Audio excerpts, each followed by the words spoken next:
Le Seigneur est avec vous tant que vous êtes avec lui.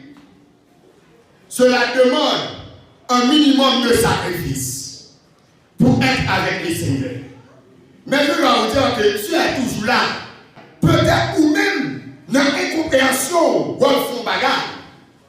Eh bien, mon cher, tant nous pour retourner, venir réconcilier avec lui. Et ce Dieu qui est l'amour pour travailler mon Dieu. Tout comme, quand nous aimons Dieu, de toute notre pensée, nos pensées sont soumises à sa volonté. Or, la volonté, c'est l'obéissance plus application.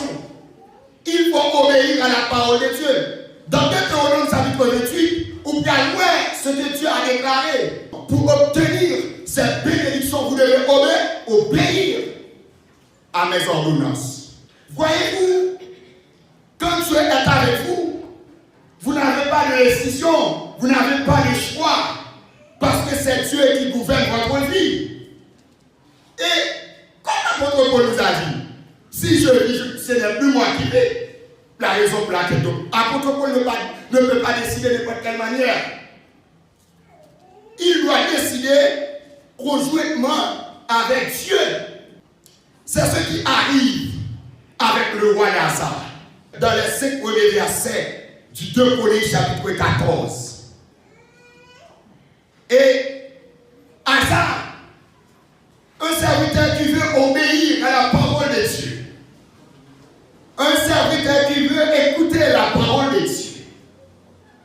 Donc on parle de la première version d'Azar.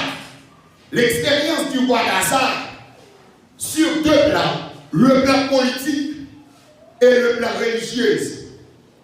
Maintenant, ce soir dans le Seigneur, Azar a eu une expérience parfaite avec Dieu dès le début de son règne. Si vous regardez dans le chapitre 14, à partir du verset 1er, vous allez voir ce que Azar a fait. En plus d'une grande qualité personnelle, Azar mène à une politique religieuse parfaite qui consiste à promouvoir le culte exclusif. Quand on parle de culte exclusif, c'est un culte propre, un culte spécifique à Dieu. Comme je vous ai dit, et Israël et le royaume du Nord était un royaume infidèle. Ils n'ont pas fait mon Dieu plaisir. Voilà.